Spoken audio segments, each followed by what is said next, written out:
but I feel as though we really are strangers to each other in spite of that. Lots of geographical distance and occupational distance and everything. And I feel like saying just one or two things to start with, from my point of view. One is that this is our group. We really can make of it anything we want to make of it. And I think that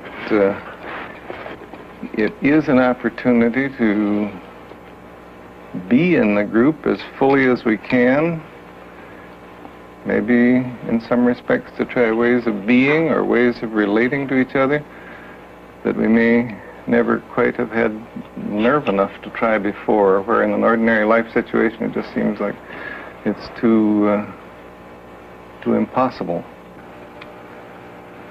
I feel a lot of anticipation about this group. I really look forward to getting to know you. And at the same time, I'm apprehensive, and I don't think it has much to do with the lights and the cameras. I think I'm always a little apprehensive in not knowing what a given group is going to be like. I don't know who we are, how we're going to get along, whether anything's going to come of this.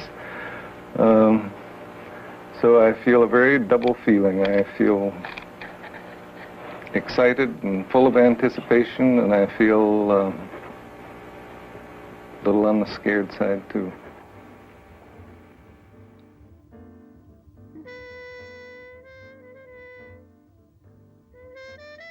We are at the beginning, but I want to think about the end. At the end of watching this and listening, what would I like to see happen? If everything went well, what would be a good outcome? I guess I would like you to see that there is only a thin line between what happens in jazz and what happens in therapy. If we were to draw an actual line across a piece of paper, with jazz and other forms of improvisational art on one side and medicine on the other, I would like you to see that therapy sits snugly next to jazz. But then I think that's really not the outcome I want. If you left watching this with the sense that jazz and therapy are actually not close, but the same thing in different forms, maybe that's what I want. Just watching a process without thinking about one or the other concept. As Bateson says, the map is not the territory, and the name is not the thing. So maybe what I would like is a little less map and a little less naming. Maybe what I'm looking for is to stop thinking about therapy and stop thinking about jazz. Maybe thinking about these things or categories is exactly what I don't want. Maybe I want to look instead at what happens when we don't know where we're headed, yet want to arrive. That might be the outcome I'm looking for. Some understanding of what happens when we welcome uncertainty. Maybe I would like you to think about what happens to listening in such contexts. What happens to relationships? What happens to responsibility? Where does freedom lie? And where do we need to put a frame around freedom? Where is the new actually a bricolage of the past? Where is me? And where is not me? I'm going to begin now. I'm going to show you two interviews, one with a couple of jazz musicians and one with two social psychologists, well versed in running group experiences. I hope you will think about the differences and the similarities in what they say. I begin by asking about predictability. Really predictable, you know how it's going to go. In jazz? Yeah. Can you answer that? It'd be roughly the actual number of measures in the piece, and that's your frame. You can repeat that but Mhm. you always know it's going to be so many bars. And that happens a lot in Yeah. in jazz. Mhm. Huh? Yeah, and for instance, blues Mm-hmm. are 12 bars long. So blues is 12 bars. Is there anything else about blues that makes it blues? Yeah, and there's 3 chords called the tonic, the subdominant, the dominant, and the tonic.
So at the end, Dion, you switch things to sort of end it. And how So are you that- deciding to do it then? You don't know. You don't know. It's just you can just feel that's where it's going. Mm-hmm. Mm-hmm. You felt like at that point, That's what was going to happen. right? And how did you know that that was Dion ending the song? I heard it. You heard it. Yeah. Yeah. I mean, and it made sense. Mm-hmm. You know, musical sense. Yeah. You know, and fit within the parameters of the blues. Mm-hmm. And in jazz, there's a lot of standards. Yes. And what is that? Well, there's something called the Great American Songbook, Mm-hmm. and that's really the songs written between 1925 and 1945, 1950, maybe a little later than that, you know. And that comprises the sort of the repertoire, standard repertoire of jazz. Mm-hmm. You know, those kind of songs tend to be, unlike blues, 32 bars long, Mm-hmm. made up of 4 8-bar phrases. And it's really a poetic form. It's A-A-B-A. And what does that structure do for you when you're playing? I mean, how does? It lets lets everyone know how much energy to put into it at certain points. You know. How much energy? Well, the song builds toward a certain point. You know that it's going in that direction. That's how you engage with it.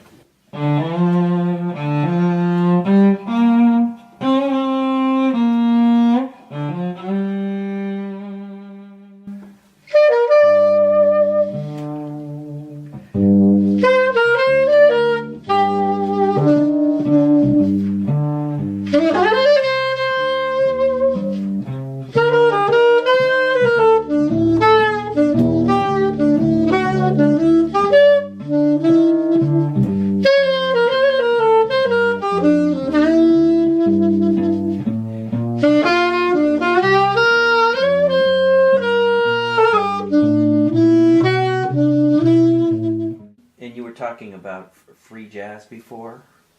About what? Free jazz. Free jazz. And what is that? What are the parameters for that? Well,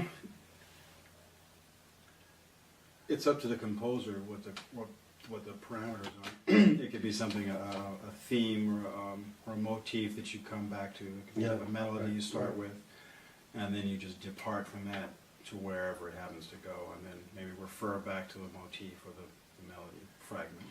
So that there's no certain amount of bars. No. Not necessarily. There's no certain. There's a key.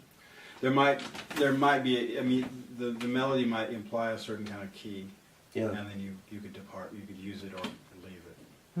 Yeah. As you repeat a certain note, it sort of becomes the tonal center. You know, if you don't have that, then you have noise, you have din, you have chaos. If you don't have what? Have some kind of center, some form of coherence. And Dan, you were saying earlier off camera, it's not really free. What did you mean by that? Well, it's not really free because you're restricted to what your instrument will do. For one thing. And Yeah, that's right. and it's restricted to your own habits that you've developed. Yes. For getting from one place to on the instrument to the other, or certain phrases that that just naturally fall with your fingers. Yeah. So there's a lot of habits, just habits that you bring to it. Sometimes it can be spontaneous, and you'll develop a new technique.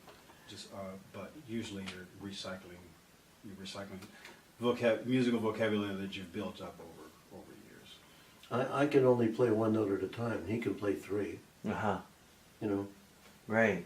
So that's one of the differences. That's a limitation, which has certain advantages to it, but it also doesn't allow for playing harmony. So, And for the cello,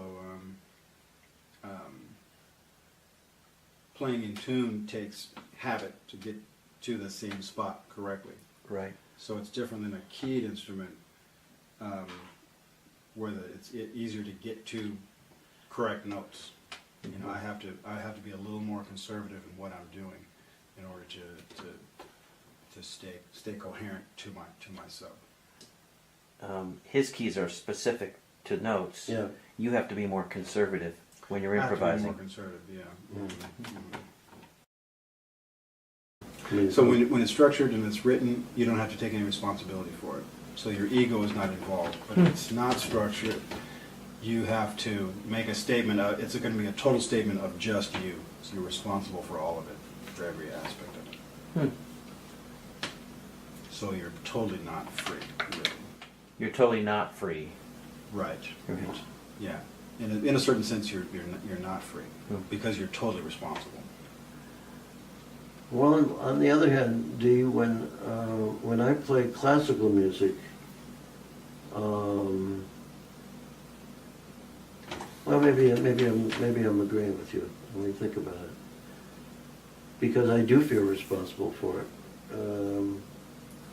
I have no authority over it, you know, but I do feel responsible for my interpretation. Responsible to it, not for it. Yeah, responsible to it. Yeah. I think being responsible to it is different than being responsible for it. Well, I'm responsible for my interpretation. I mean, that's the degree of freedom that you have when you're playing classical music. How you interpret what Tchaikovsky meant or Bach meant. Well, but if you're playing in a section, you're responsible to get it right. Yeah, right. Yeah. So the interpretation, the responsibility of the interpretation is up to the conductor. Can you guys play Something something free jazz? D minor. Yeah. So wait, why did you just say D minor? I thought this is. So You have to start with something. Yeah, and that becomes essentially our only parameter. Yeah. Okay. So there is some parameter. Yeah. You have to start on the same key. Yeah. Okay. Yeah. I mean, you don't have to. You could find it, or you could just keep wailing until something emerged. But we don't do that.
what the other person is doing, Mm-hmm. you know? Mm-hmm. And that's even more the case under free jazz than under structured jazz, Hmm. you know? Hmm. So in a situation that's loosely structured, such as an encounter group, Mm-hmm. it, you know, the success of the group or the success of the process is based upon listening empathically, Mm-hmm. you know, and putting yourself in the place of the other. That allows you to somewhat, as I think Dee does, and I think I do, anticipate what the other guy's gonna, where he's going, what Mhm. where his stream is, Mm-hmm. you know. So, you know, in my experience in doing groups and being in groups, it's always a case that a group is as successful as the ability to take the place of the other. Mm-hmm. And when the group is highly structured, what shifts? There's less anxiety. There's less anxiety about what you're doing. Mm-hmm. That's true. So it's more predictable, Yes. and you sort of know what you need to do to be successful in it. Mm-hmm. See, I think that I could make an argument for having an explicit structure to a group. Mm-hmm. And that explicit structure might have a great deal of flexibility in it, Mm-hmm. you know? Mm-hmm. But it probably involves who's in charge, Mm-hmm. you know? Right. And it involves some explicit norms, Yeah. you know? If you do that, then there's a lot of energy left for work. Mm-hmm. If you don't do that, then the group becomes a process group, and works on how are we gonna be a group, Right. you know? Right. And a lot less can get accomplished in an output sense, in a work sense, you know? So that the nature of the structure can allow, or maybe even encourage, individual voice. Okay. All right, yeah. Yeah. Right. But then if you're struggling to find out what it is, then there's that energy that's being expended for no productive use, Right. you know? Who's in charge, whose turn is it to talk, Mm-hmm. you know, and whatever, and it does lead to non-value work, Mhm. non-value added group work.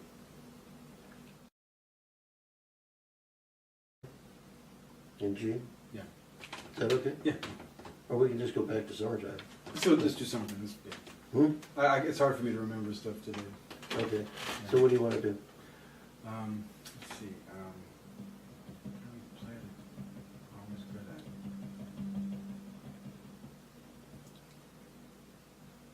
Let's try Willow Before Nothing.